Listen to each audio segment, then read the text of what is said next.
हाँ जी बच्चे, जो ਤੁਹਾਡੀ ਨੈਕਸਟ ਪੋਇਮ ਹੈ, ਠੀਕ ਹੈ। The name of the poem is on his blindness. ਇਸ ਪਿਕ ਦੇ ਵਿੱਚ ਜਸਟ ਸਟੈਂਜ਼ਾਸ ਨੇ, ਇਹਦੇ ਵਿੱਚ ਨਾਮ ਮੈਂਸ਼ਨ ਨਹੀਂ ਹੈ। ਸੋ ਠੀਕ ਹੈ, I am telling its name ਕਿ ਇਸ ਦਾ ਨੇਮ ਹੈਗਾ ਪੋਇਮ ਦਾ on his blindness, and this poem is written by John Milton. ਠੀਕ ਹੈ, ਔਨ ਹਿਜ਼ ਬਲਾਈਂਡਨੈਸ ਕਿ ਉਸਦੇ ਅੰਧੇਪਨ 'ਤੇ। ਕਿ ਜੋ ਪੋਇਟ ਸੀਗਾ ਜੌਨ ਮਿਲਟਨ, ਉਹਦੀ ਏਜ ਕੀ ਸੀ ਜਦੋਂ ਆਲਮੋਸਟ 44 ਏਜ ਦੇ ਸੀਗੇ ਜਦੋਂ ਉਹਨਾਂ ਨੂੰ ਕੀ ਬਲਾਈਂਡਨੈਸ ਹੋ ਗਈ ਸੀ, ਕੰਪਲੀਟ ਬਲਾਈਂਡਨੈਸ। ਠੀਕ ਹੈ, ਉਹਨਾਂ ਨੂੰ ਦਿਖਣਾ ਬੰਦ ਹੋ ਗਿਆ ਸੀਗਾ, ਉਹ ਅੰਨੇ ਹੋ ਗਏ ਸੀਗੇ। ਠੀਕ ਹੈ, ਸੋ ਉਸ ਦੇ ਉੱਪਰ ਜਾਂ ਉਸ ਤੋਂ ਬਾਅਦ ਉਹਨਾਂ ਨੇ ਜੋ ਪੋਇਮ ਲਿਖੀ ਹੈ ਉਹ ਕੀ ਹੈ ਆਪਾਂ ਡਿਸਕਸ ਕਰਾਂਗੇ। Van I consider how my light is spent. ਠੀਕ ਹੈ, ਦਾ ਪੋਇਟ ਇਜ਼ ਸੇਇੰਗ ਕਿ ਜਦੋਂ ਮੈਂ ਇਸ ਚੀਜ਼ ਬਾਰੇ ਸੋਚਦਾ ਹਾਂ, ਕੰਸੀਡਰ ਹੀਅਰ ਮੀਨਸ ਕਿ ਮੈਂ ਇਸ ਚੀਜ਼ ਬਾਰੇ ਵਿਚਾਰ ਕਰਦਾ ਹਾਂ, how my light is spent ਕਿ ਠੀਕ ਹੈ ਮੇਰੀ ਲਾਈਟ ਹੈ, ਜੋ ਮੇਰੀ ਜੋ ਅੱਖਾਂ ਦੀ ਰੋਸ਼ਨੀ ਹੈ, ਇਜ਼ ਸਪੈਂਟ ਸਪੈਂਟ ਮੀਨਸ ਕਿ ਕਿੱਦਾਂ ਉਹ ਚਲੀ ਗਈ ਹੈ, ਖਰਚ ਹੋ ਗਈ ਹੈ। ਠੀਕ ਹੈ, ਕਿ ਜਦੋਂ ਮੈਂ ਵਿਚਾਰ ਕਰਦਾ ਹਾਂ ਕਿ ਮੇਰੀ ਜਿਹੜੀ ਰੋਸ਼ਨੀ ਹੈ ਉਹ ਕਿੱਦਾਂ ਸਪੈਂਟ ਹੋ ਗਈ ਹੈ।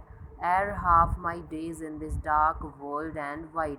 ਕਿ ਜਿਹੜੇ ਮੇਰੇ ਹਾਫ ਮਾਈ ਡੇਜ਼ ਮੀਨਸ ਅੱਧੀ ਉਮਰ ਦੇ ਵਿੱਚ ਹੀ, ਉਸ ਤੋਂ ਪਹਿਲਾਂ ਹੀ ਜੋ ਮੇਰੀ ਰੋਸ਼ਨੀ ਆ ਉਹ ਚਲੀ ਗਈ ਹੈ। ਇਨ this dark world and wide, ਜੋ ਇਸ ਹਨੇਰੀ ਦੁਨੀਆ ਹੈ, ਜੋ ਅਤੇ ਇੱਕ ਬਹੁਤ ਹੀ ਵਿਸ਼ਾਲ ਦੁਨੀਆ ਹੈ, ਇਹਦੇ ਵਿੱਚ ਕੀ ਹੈ ਅੱਧ ਉਮਰ ਦੇ ਵਿੱਚ ਹੀ ਮੇਰੀ ਜੋ ਰੋਸ਼ਨੀ ਆ ਉਹ ਚਲੀ ਗਈ ਹੈ, ਕਿੱਦਾਂ ਚਲੀ ਗਈ ਹੈ। And that one talent which is death to hide. Then he saying ਕਿ ਜਿਹੜਾ ਮੇਰਾ ਟੈਲੈਂਟ ਹੈ ਇੱਕ, ਅਗਰ ਉਸਨੂੰ ਹਾਈਡ ਕਰਾਂ ਮੈਂ ਤਾਂ ਉਹ ਕੀ ਇੱਕ ਮੌਤ ਦੇ ਬਰਾਬਰ ਹੋਊਗਾ।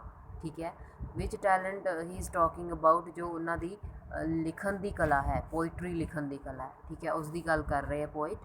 ਲੌਸਡ with me useless though my soul more bent to serve there with my maker and present my true account. Then he saying ਕਿ ਜੋ ਮੇਰੇ ਵਿੱਚ ਕਲਾ ਹੈ, ਅਗਰ ਮੈਂ ਉਸਨੂੰ ਛੁਪਾਊਂਗਾ ਤਾਂ ਉਹ ਮੌਤ ਦੇ ਬਰਾਬਰ ਹੋਊਗਾ। ਲੌਸਡ ਵਿਦ ਮੀ ਯੂਜ਼ਲੈਸ ਮੀਨਸ ਜਿਹੜਾ ਟੈਲੈਂਟ ਉਹਨਾਂ ਦੇ ਵਿੱਚੋਂ ਭਰਿਆ ਹੋਇਆ, with me useless though my soul more bent, ਤਾਂ ਫਿਰ ਉਹ ਯੂਜ਼ਲੈਸ ਰਹੂਗਾ ਅਗਰ ਉਸਨੂੰ ਮੈਂ ਨਹੀਂ ਵਰਤੂੰਗਾ।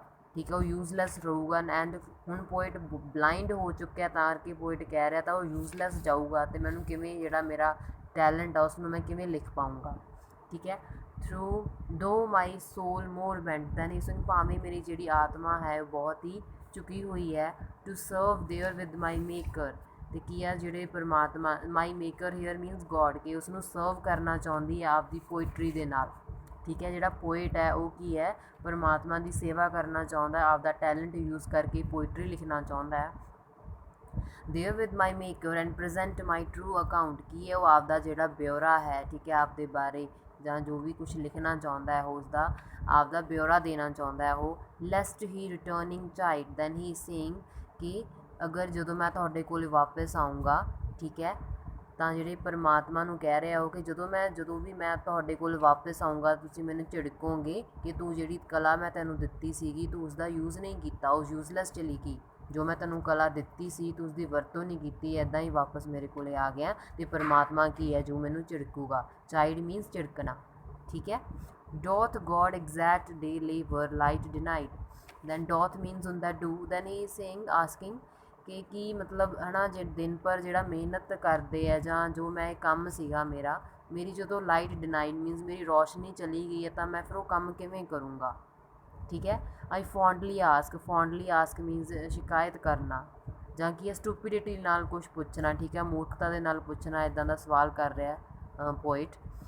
But patience to prevent that murmur soon replies, then ਜਦੋਂ ਇਹਦੇ ਮਨ ਦੇ ਵਿੱਚ, ਪੋਇਟ ਦੇ ਮਨ ਦੇ ਵਿੱਚ ਇੱਦਾਂ ਦਾ ਕੁਐਸਚਨ ਆਉਂਦਾ ਕਿ ਜੋ ਮੇਰੀ ਰੋਸ਼ਨੀ ਸੀ ਉਹ ਤਾਂ ਰੱਬ ਨੇ ਮੇਰੇ ਤੋਂ ਖੋਹ ਲਈ ਹੈ। ਉਹ ਇੱਕ ਹਿਸਾਬ ਦਾ ਮੀਨਸ ਸ਼ੰਕਾ ਕਰ ਰਿਹਾ ਜਾਂ ਸ਼ਿਕਾਇਤ ਕਰ ਰਿਹਾ ਪਰਮਾਤਮਾ ਨੂੰ ਕਿ ਜੇ ਮੇਰੀ ਰੋਸ਼ਨੀ ਸੀ ਤੁਸੀਂ ਉਹ ਖੋਹ ਲਈ ਹੈ, ਤਾਂ ਫਿਰ ਮੈਂ ਕਿੱਦਾਂ ਜਿਹੜੀ ਪੋਇਟਰੀ ਆ ਉਹ ਲਿਖੂੰਗਾ। ਠੀਕ ਹੈ, ਕਿੱਦਾਂ ਮੈਂ ਕੰਮ ਕਰੂੰਗਾ, ਲੇਬਰ ਕਰੂੰਗਾ।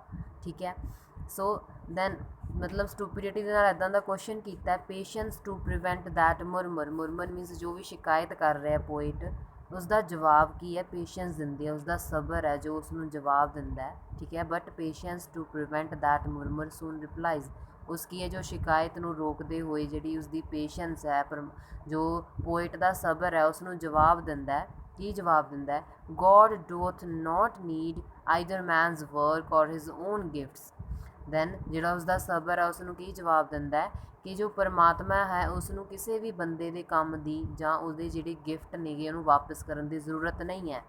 ਠੀਕ ਹੈ, ਵੀ ਪਰਮਾਤਮਾ ਨੂੰ ਇਸ ਦੀ ਜ਼ਰੂਰਤ ਨਹੀਂ ਹੈ। ਜਦੋਂ ਆਪਾਂ ਨੂੰ ਪਰਮਾਤਮਾ ਤੋਹਫੇ ਦੇ ਵਜੋਂ ਕੋਈ ਨਾ ਕੋਈ ਚੀਜ਼ ਦਿੰਦਾ ਹੈ ਜਾਂ ਆਪਾਂ ਨੂੰ ਟੈਲੈਂਟ ਦਿੰਦਾ ਹੈ, ਠੀਕ ਹੈ, ਇਸ ਦਾ ਇਹ ਨਹੀਂ ਮਤਲਬ ਹੁੰਦਾ ਕਿ ਆਪਾਂ ਉਸ ਤੋਹਫੇ ਨੂੰ ਜਾਂ ਉਸਦੇ ਜੋ ਵੀ ਆਪਾਂ ਨੂੰ ਦਿੱਤਾ ਹੋਇਆ ਉਸਨੂੰ ਆਪਾਂ ਵਾਪਸ ਕਰੀਏ। ਠੀਕ ਹੈ, ਇੱਦਾਂ ਰਿਪਲਾਈ ਕਰ ਰਿਹਾ ਉਸਦਾ ਸਬਰ ਉਸਨੂੰ। ਠੀਕ ਹੈ, who best bear his mild yoke they serve him best. Then ਕੀ ਜਵਾਬ ਮਿਲਦਾ ਕਿ ਜੋ ਲੋਕ ਉਸ ਦੀਆਂ ਜਿਹੜੀਆਂ ਜ਼ਿੰਮੇਵਾਰੀਆਂ ਦਿੱਤੀਆਂ ਹੁੰਦੀਆਂ ਪਰਮਾਤਮਾ ਨੇ ਇਨਸਾਨਾਂ ਨੂੰ, ਉਸਨੂੰ ਚੰਗੀ ਤਰੀਕੇ ਨਾਲ ਬਰਦਾਸ਼ਤ ਕਰਦੇ ਆ, ਹੰਡਾਉਂਦੇ ਆ। ਬੀਅਰ ਮੀਨਸ ਬਰਦਾਸ਼ਤ ਕਰਨਾ ਜਾਂ ਹੰਡਾਉਣਾ। ਦੇ ਸਰਵ ਹਿਮ ਬੈਸਟ, ਅਤੇ ਉਹੀ ਕੀ ਹੈ, ਪਰਮਾਤਮਾ ਦੀ ਬਹੁਤ ਹੀ ਚੰਗੇ ਤਰੀਕੇ ਨਾਲ ਜੋ ਹੈ ਸੇਵਾ ਕਰਦੇ ਆ। ਠੀਕ ਹੈ, ਜੋ ਇਨਸਾਨ ਹੁੰਦੇ ਆ ਜਿਹੜੇ ਉਹ ਆਪਣੀ ਜ਼ਿੰਮੇਵਾਰੀਆਂ ਨੂੰ ਉਠਾਉਂਦੇ ਆ, ਉਹ ਕੀ ਹੈ, ਉਹੀ ਹੈ ਜਿਹੜੇ ਲੋਕ ਉਹ ਬੈਸਟ ਤਰੀਕੇ ਨਾਲ ਕੀ ਹੈ ਜੋ ਸੇਵਾ ਕਰਦੇ ਆ ਪਰਮਾਤਮਾ ਦੀ। His state is kingly, his here means God. Now poet is referring to the state of God, God ਦੀ ਸਟੇਟ ਦੀ ਗੱਲ ਕਰ ਰਿਹਾ ਕਿ ਜੋ ਪਰਮਾਤਮਾ ਹੈ ਉਹ ਕੀ ਕਿੰਗਲੀ ਹੈ, ਇੱਕ ਰਾਜੇ ਦੀ ਤਰ੍ਹਾਂ ਹੈ। Thousands at his bidding speed, bidding means ਹੁੰਦਾ ਹੈ ਹੁਕਮ, ਕਿ ਜੋ ਕੀ ਹੈ ਹਜ਼ਾਰਾਂ ਹੀ ਜਿਹੜੇ ਦੇਵਤੇ ਹੈ ਉਹ ਕੀ ਹੈ ਉਹਦੀ ਇੱਕ ਹੁਕਮ ਦੇ ਉੱਪਰ। And post over land means ਘੁੰਮਣਾ ਫਿਰਨਾ ਸ਼ੁਰੂ ਕਰ ਦਿੰਦੇ ਪਰਮਾਤਮਾ ਦੇ ਆਲੇ ਦੁਆਲੇ, ਕੀ ਹੈ ਉਸਦੀ ਸੇਵਾ ਦੇ ਵਿੱਚ ਹਾਜ਼ਰ ਹੋ ਜਾਂਦੇ ਹੈ। ਜਸਟ ਕੀ ਹੈ ਇੱਕ ਉਹਨੂੰ ਹੁਕਮ ਦੇਣ ਦੀ ਜ਼ਰੂਰਤ ਹੈ ਅਤੇ ਹਜ਼ਾਰਾਂ ਦੇਵੀ ਦੇਵਤੇ ਕੀ ਹੈ ਉਹਦੇ ਹੁਕਮ ਦੇ ਉੱਪਰ ਕੀ ਹੈ ਉੱਥੇ ਰੱਬ ਦੇ ਕੋਲ ਪਹੁੰਚ ਜਾਂਦੇ ਹੈ, ਉਹਦੇ ਆਲੇ ਦੁਆਲੇ ਆ ਜਾਂਦੇ ਹੈ। And post over land and ocean, ਚਾਹੇ ਉਹ ਧਰਤੀ 'ਤੇ ਹੈ ਚਾਹੇ ਉਹ ਓਸ਼ੀਅਨ ਦੇ ਵਿੱਚ ਹੈ, ਸਮੁੰਦਰ ਦੇ ਵਿੱਚ ਉਹ ਪਹੁੰਚ ਜਾਂਦੇ ਆ ਵਿਦਾਊਟ ਰੈਸਟ, ਬਿਨਾਂ ਕਿਸੇ ਆਰਾਮ ਕੀਤੇ ਹੋਏ। They also serve who only stand and wait. Then poet is saying ਕਿ ਉਹ ਲੋਕ ਵੀ ਚੰਗੇ ਸੇਵਕ ਹੁੰਦੇ ਨੇ, ਠੀਕ ਹੈ, ਜੋ ਸਿਰਫ ਖੜੇ ਰਹਿੰਦੇ ਨੇ ਅਤੇ ਰੱਬ ਦੇ ਹੁਕਮ ਦੀ ਉਡੀਕ ਕਰਦੇ ਰਹਿੰਦੇ ਨੇ। ਠੀਕ ਹੈ, then at ending line, in the ending line poet is saying ਕਿ ਜੋ ਠੀਕ ਹੈ ਜੋ ਲੋਕ ਖੜੇ ਹੁੰਦੇ ਆ ਅਤੇ ਪਰਮਾਤਮਾ ਦੇ ਹੁਕਮ ਦੀ ਉਡੀਕ ਕਰਦੇ ਹੁੰਦੇ ਆ, ਉਹ ਵੀ ਇੱਕ ਪਰਮਾਤਮਾ ਦੇ ਚੰਗੇ ਸੇਵਕ ਹੁੰਦੇ ਆ ਕਿ ਉਡੀਕ ਕਰਦੇ ਆ ਕਿ ਜਦੋਂ ਸਾਡੇ ਲਈ ਕੋਈ ਹੁਕਮ ਆਊਗਾ ਅਸੀਂ ਉਹਨਾਂ ਦੇ ਲਈ ਹਾਜ਼ਰ ਹੋਵਾਂਗੇ। ਠੀਕ ਹੈ ਜੀ, that was all about this poem। ਇੱਥੇ ਤੁਹਾਡੀ ਪੋਇੰਟ ਨਾਲ ਫਿਨਿਸ਼ ਹੋ ਜਾਂਦੀ।